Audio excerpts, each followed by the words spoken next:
नमस्कार शेतकरी मित्रांनो, शेती ज्ञानसागरमध्ये मी तुमचं मनापासून स्वागत करतो. आपला हा चॅनल खास शेतकऱ्यांसाठी आणि गावाकडच्या लोकांसाठी सोप्या भाषेत माहिती देण्यासाठी आहे. आज आपण अशाच एका खूप महत्त्वाच्या सरकारी योजनेबद्दल बोलणार आहोत.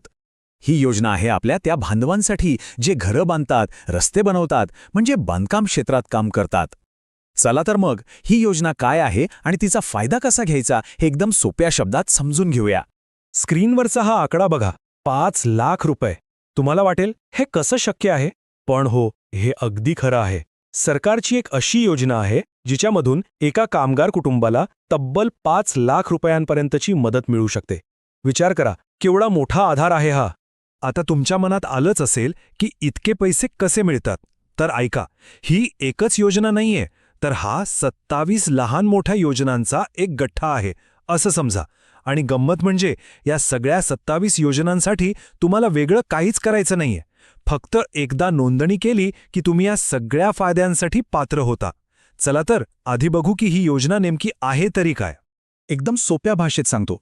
ही योजना म्हणजे काय, तर सरकारने बांधकाम कामगारांसाठी तयार केलेलं एक सुरक्षा कवच आहे.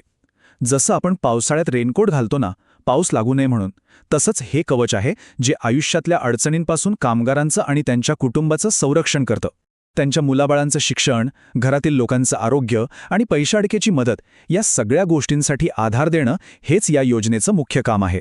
बघा, आपल्या सगळ्यांसाठी सर्वात महत्त्वाचं काय असतं, तर आपल्या मुलाबाळांचं शिक्षण, बरोबर ना? आपल्याला वाटतं की आपण कष्ट करतोय, पण आपल्या मुलांनी शिकलं पाहिजे, मोठं झालं पाहिजे. आणि म्हणूनच या योजनेमध्ये सगळ्यात जास्त जोर दिला आहे तो मुलांच्या शिक्षणावर. आता बघा बरं का, तुमचं मूल जर 1ली ते 7वीच्या वर्गात असेल तर त्याला दरवर्षी 2,500 रुपये मिळतील. थोडं मोठं झाल्यावर म्हणजे 8वी ते 10वीत गेल्यावर ही मदत वाढून होते 5,000 रुपये.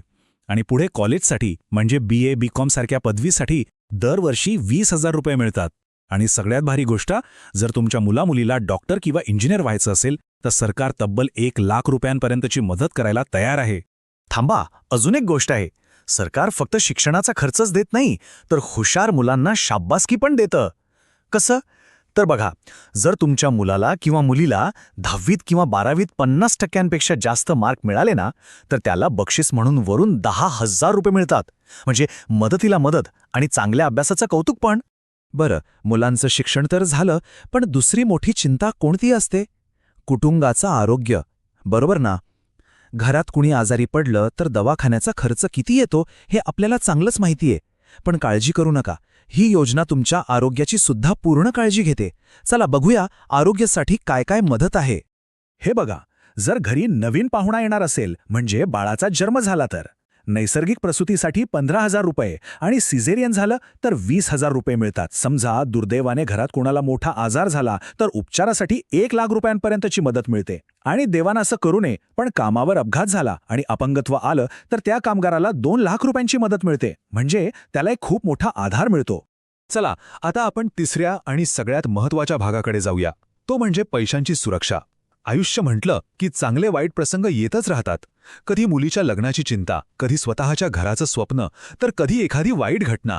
अशा प्रत्येक वळणावर ही योजना तुमच्या पाठीशी खंबीरपणे उभी राहते. आपल्या डोक्यावर हक्काचं छप्पर असावं असं स्वप्न कोण नाही बघत? प्रत्येक जण बघतो. आणि हे स्वप्न खरं करण्यासाठी सरकार तुम्हाला 2 लाख रुपयांची मोठी मदत देतं. या पैशातून तुम्ही घर विकत घेऊ शकता किंवा स्वतःचं घर बांधू पण शकता. आता ही माहिती जरा लक्ष देऊ नये का, कारण ही खूप महत्त्वाची आहे. इथे 2 वेगळ्या गोष्टी आहेत.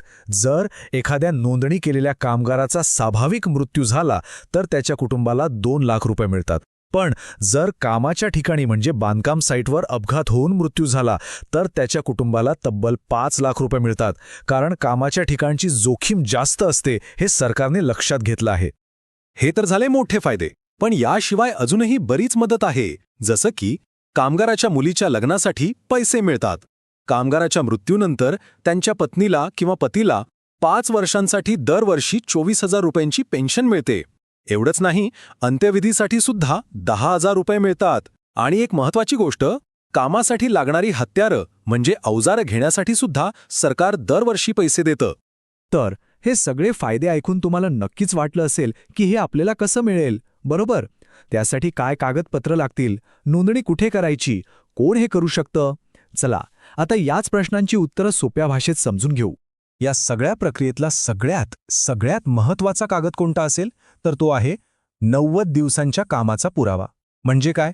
तर तुम्ही ज्यांच्याकडे काम करता तो ठेकेदार असेल किंवा कंपनी, त्यांच्याकडून एका कागदावर लिहून घ्यायचं की हा माणूस गेल्या वर्षभरात आमच्याकडे 90 दिवस कामाला होता. बस. पण त्यावर त्यांचा सही आणि शिक्का हवा. एक गोष्ट पक्की लक्षात ठेवा, हा कागद नसेल तर नोंदणी होणार नाही. चला आता बघूया की नोंदणीसाठी अजून काय काय लागतं. तुमचं आधार कार्ड, तुमच्या कुटुंबाचं आधार कार्ड, रेशन कार्ड, बँकेचं पासबुक, तुमचा एक फोटो आणि तो 90 दिवसांचा कामाचा दाखला. आणि हो, अजून एक अट आहे. नोंदणी करणाऱ्या कामगाराचं वय 18 वर्षांपेक्षा जास्त आणि 60 वर्षांपेक्षा कमी असायला हवं. म्हणजे बघा, ह्या सगळ्या गोष्टींकडे पाहिल्यावर एक गोष्ट लक्षात येते. ही योजना म्हणजे फक्त पैशांची मदत नाही आहे, तर हा एक मजबूत पाया आहे. कामगाराच्या कुटुंबाला एक चांगलं आयुष्य देण्यासाठी, त्यांचं आरोग्य जपण्यासाठी आणि त्यांच्या मुलांच्या भविष्याला एक नवी संधी देण्यासाठी सरकारने घातलेला हा एक भक्कम पाया आहे.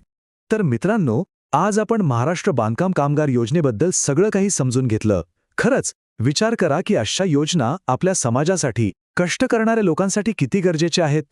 माझी तुम्हाला एक विनंती आहे, जर तुम्ही स्वतः बांधकाम कामगार असाल आणि नोंदणी केली नसेल तर अजिबात उशीर करू नका. जवळच्या कामगार कार्यालयात जा आणि आजच नोंदणी करा. आणि ही माहिती फक्त स्वतःपुरती ठेवू नका. तुमच्या ओळखीच्या प्रत्येक बांधकाम कामगाराला याबद्दल सांगा. त्यासाठी हा व्हिडिओ त्यांच्यासोबत नक्की शेअर करा. व्हिडिओ आवडला असेल तर लाईक करा आणि अशाच महत्त्वाच्या माहितीसाठी आपल्या शेती ज्ञान सागर चॅनलला सबस्क्राईब करायला विसरू नका.